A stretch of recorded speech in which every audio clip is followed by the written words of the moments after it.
Hey there! Thanks for tuning into Duck Bricks. I'm Chris, aka the Brick Archivist, and today we have the next video in our series of Bionicle Fanon reviews, where I am reviewing every single fan-created Bionicle model that has ever been released.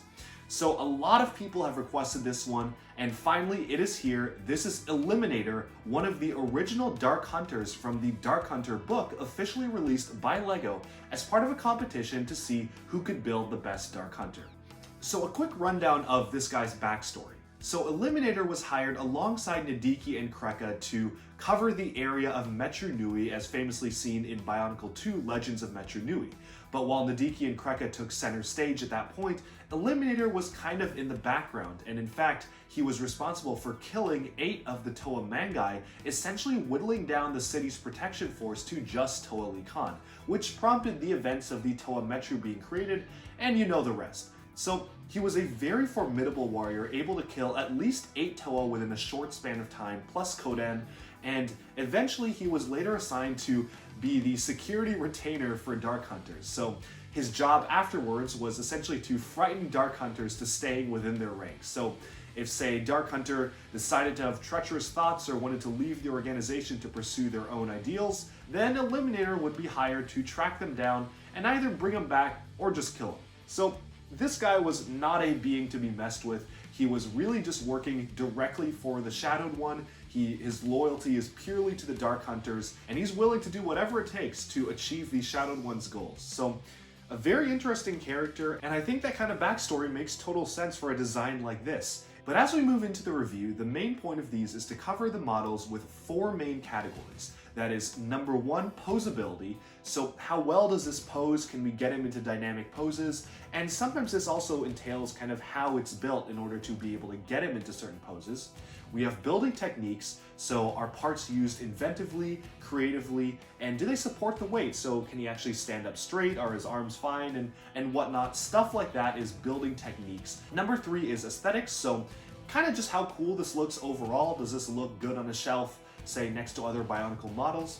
And then number 4 is how well it fits in universe. So given the description of the character that I just provided, does this depiction of the character make sense? And does he make sense standing alongside other Bionicle and Dark Hunter models? For example, say someone were to get a purely CCBS model canonized. While I have nothing against CCBS, and I think it's probably one of the superior building systems LEGO's done, it wouldn't quite make sense next to the detailed Bionicles from before. So this is all kind of things that I want to throw in, and the same kind of goes for just in terms of how it makes sense just in the universe as a whole. So without further ado, let's get into the review. This is Eliminator the Dark Hunter.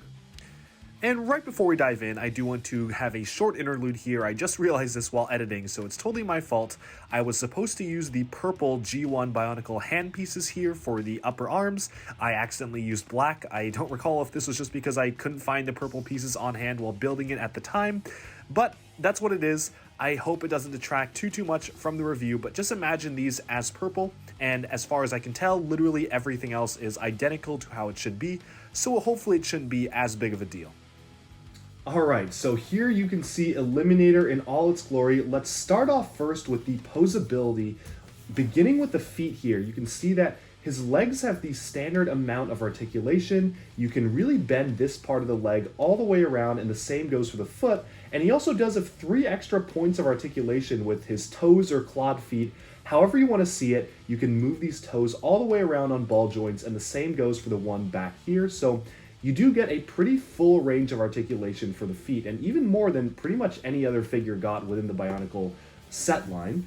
And immediately, however, you can see that there is one minor flaw with this, and that is the fact that he can't really splay his legs out, just because of the way these joints are lined up. Because if you see how the socket is connected here, you can't really move his foot out past this point. You can only move it back and forth, and I guess that this is a flaw that is slightly due to the building system and just the way that Bionicle parts connected back then.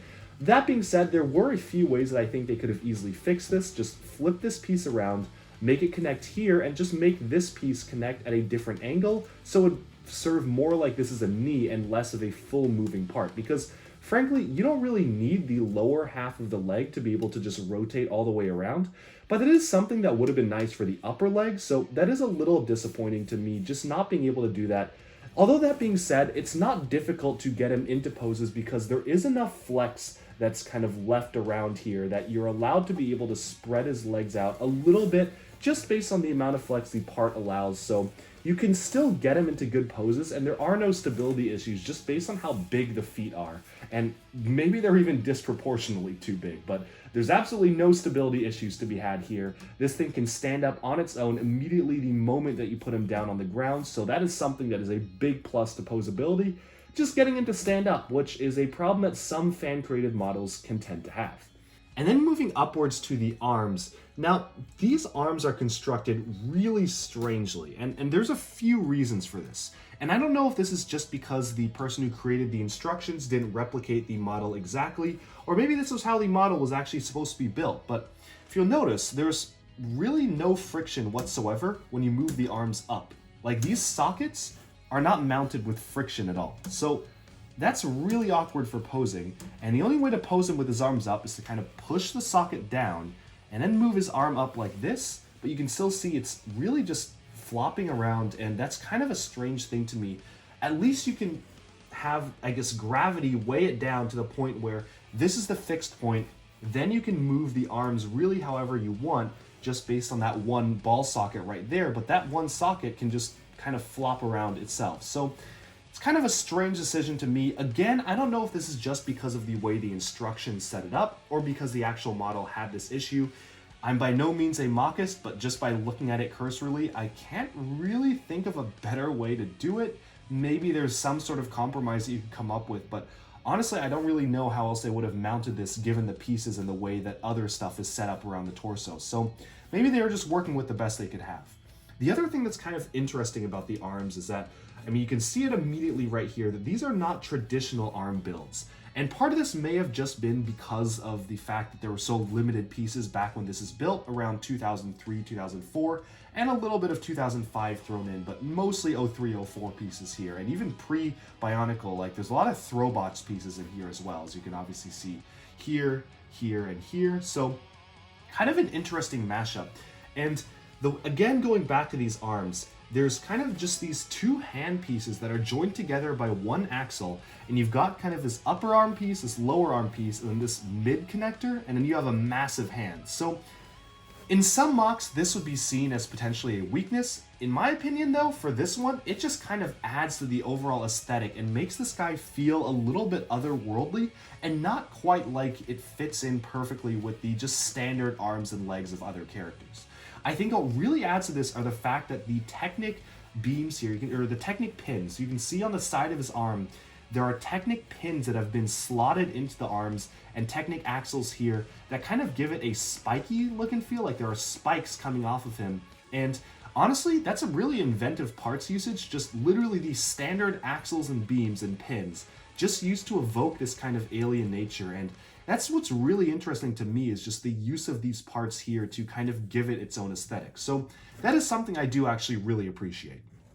Moving on to the fingers themselves, you again have an unorthodox number of points of articulation because you can move his individual fingers and the bottom finger as well, so you've got 3 more articulation points on the hand itself. I love the use of the LEGO minifigure chrome knife pieces here. They were originally from the Aquazone line, which was a LEGO Divers line back in 1998, so it's kind of interesting to see them featured in a Bionicle mock.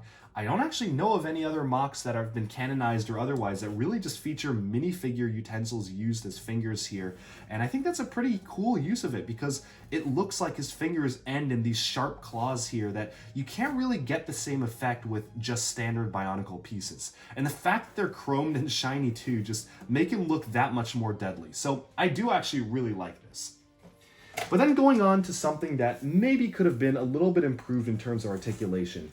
If you look at the torso here, these can articulate, but they're not supposed to, because, I mean, obviously this is supposed to represent, I guess, his chest or his muscles and whatnot, and it's kind of strange just how easy this is to wobble around and get knocked out of place, and you can even knock one off from the others. They're not even fixed alongside each other. You can get them in weird angles like this, and you kind of have to fiddle with it to get it perfectly right. And that is one thing that, obviously, when you're posing the arms, it's really easy to kind of hit it with your fingers and just get it out of line here. So That's something that I feel like could be really improved with this model, is just really just locking down the way that these move so they don't just wobble around like so. And maybe someone in the comments will let me know that there are updated instructions of this that are more accurate, that fix this issue and the same issue with the arms. I'm sure that someone's figured out a way to do it, but as far as it is right now, these are the instructions that I was working off of that are the most currently up-to-date canon instructions. So that is a bit of a downer for me, just the amount to which these can just wobble around. But then going up to his head, and again, it's a very unorthodox build, which kind of describes a lot of this figure.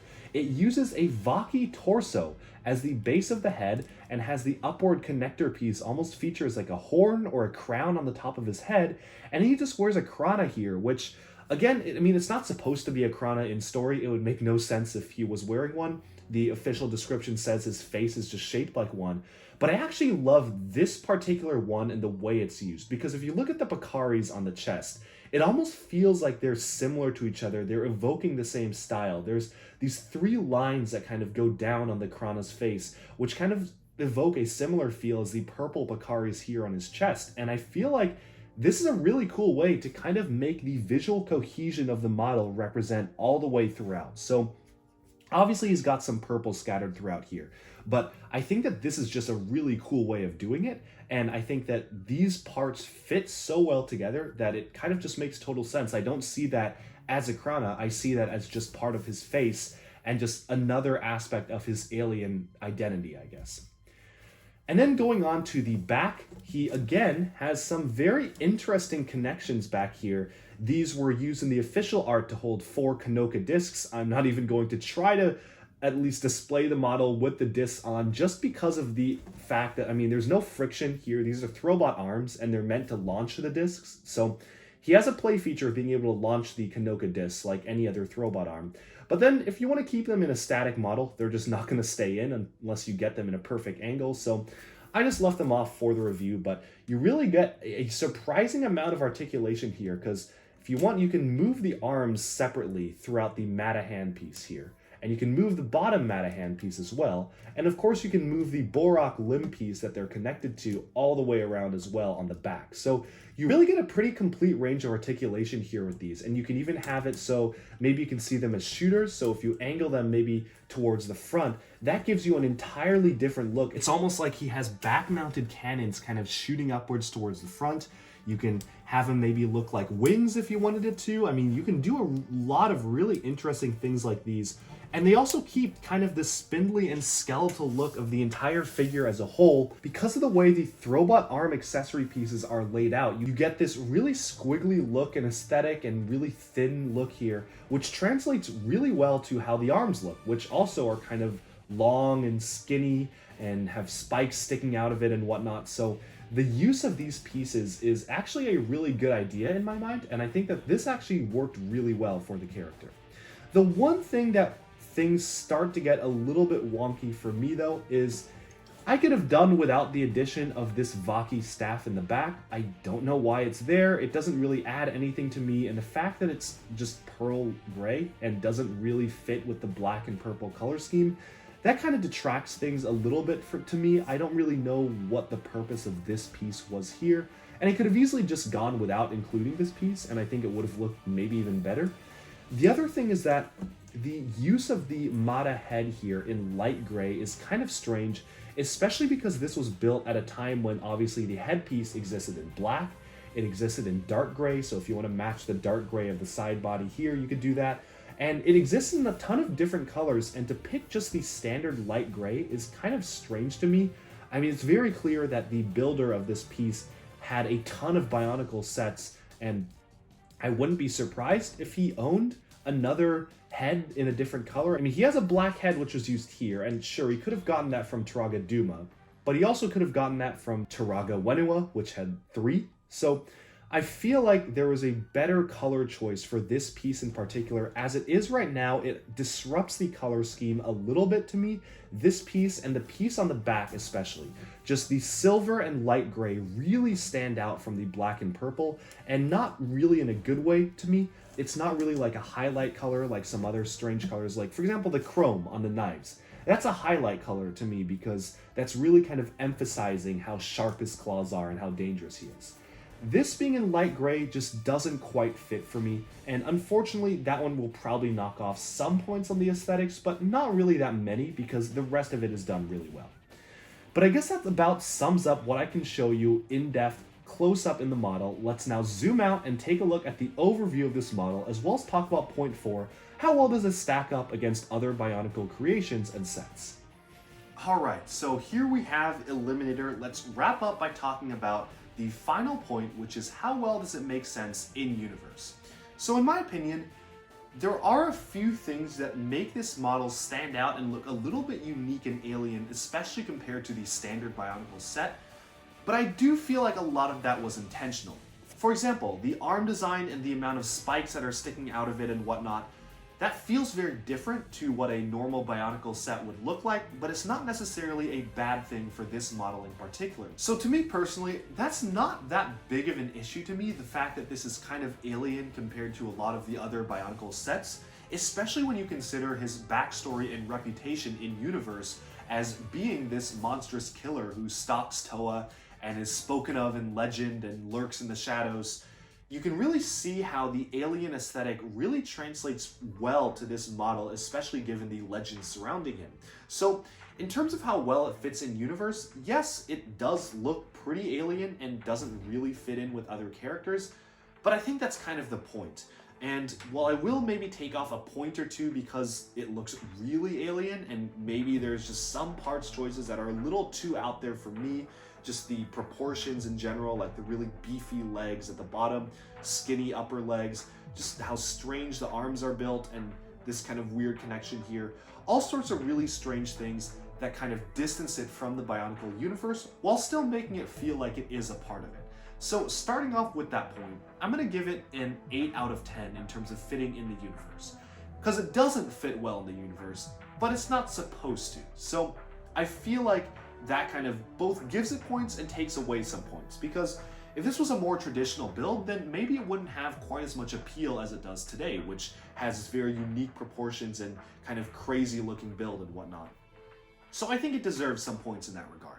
But then moving on in terms of overall aesthetics, I think I'm going to have to give this one an 8 out of 10 as well. And I think the reason for this is because the color scheme is done really well. You've got the purple, you've got the black, and then you have this light gray here, and then you have the pearl light gray spine here. And I really don't know why these parts were included in those colors, and I feel like it just takes away a little bit from the model to have these just distract from the otherwise really comprehensive and cohesive color scheme all around.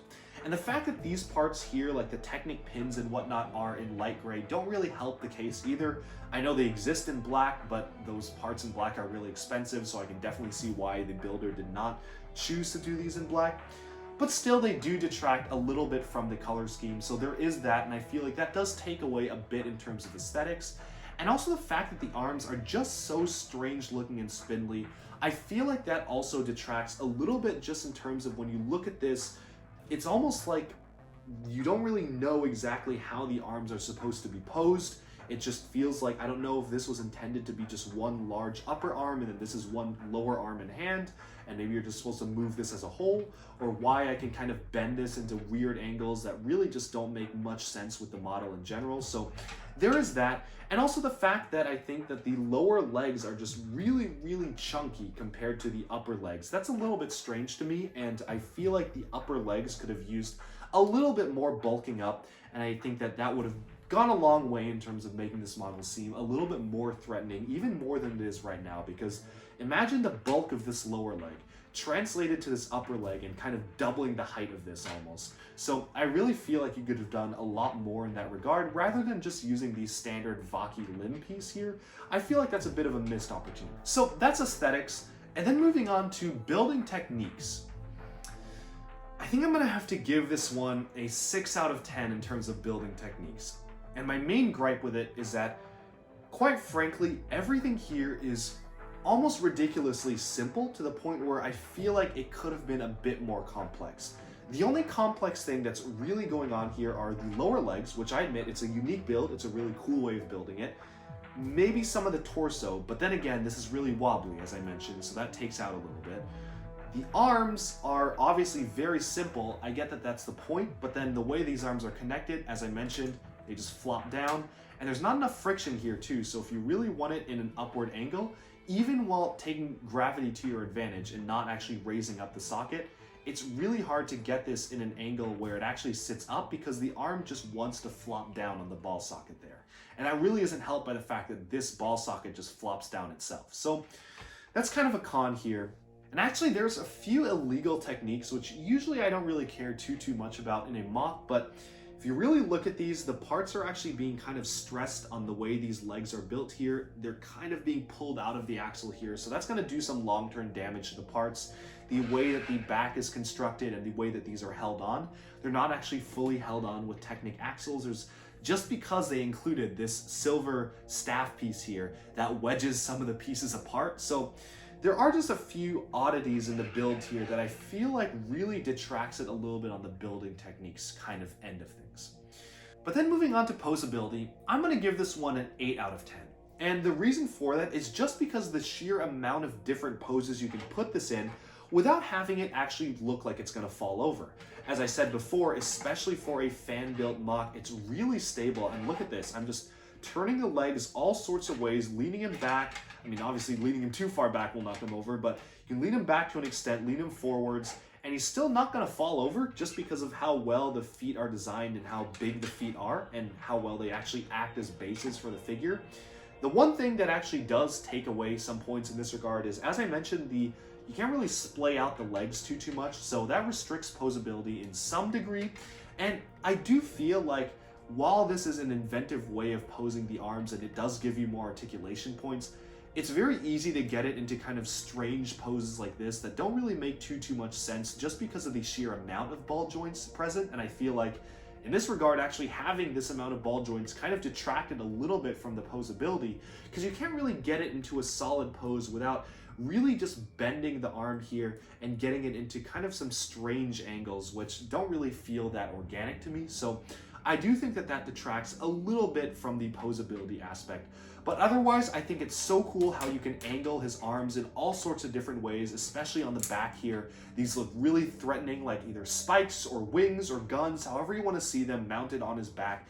And of course, the fact that you can move each finger and each toe just adds so much to this figure, especially because it's so impressive to me that you can move each toe and it's still really stable as a build on its own. So I think that does speak to the quality of this build. And to me, this fan-created mock is one of the closest ones out there that actually feel like with a good amount of tweaking, it could have been an official retail set just because of how stable it is on its feet. And I mean, there are sets that came out in Bionicle that were less stable than this one. So I'm gonna have to give this one kudos in that department. I think that that is done really well in this regard. And to wrap things up, is this the perfect model? Absolutely not. This was made only using pieces up to 2005, so you really don't have a lot of options there. But it's really good for what it is, and I think given the time period that this model was built in, it's a really impressive one. And I just really like how this looks aesthetically, and this is obviously one of my favorite Dark Hunters out there. I think Ancient maybe has this one beat a little bit in terms of just overall aesthetics, but I'm gonna have to say, this is one of my favorites from the entire book, and I was really happy to be able to build this one and have it in my hands. So to wrap up, despite some relatively low scores that I've given this model throughout the review, I think that this is done relatively well and is one of the better, if not one of the best Dark Hunters that was made for the book. But so thank you all for tuning in to another episode of Bionicle Fanon Reviews, and let me know down in the comments below, what do you want to see reviewed next? I've got the Rahi, the other Dark Hunters, we've got some of the other stranger canonized models like the Paraka Fusion and whatnot, so just let me know down in the comments below, is there a character or creature that you want to see reviewed next that is canon to the Bionicle lore? So thank you all for tuning in, and stay tuned to Duckbricks for even more LEGO news, reviews, discussion, and analyses coming your way very soon. Thank you, and bye-bye for now.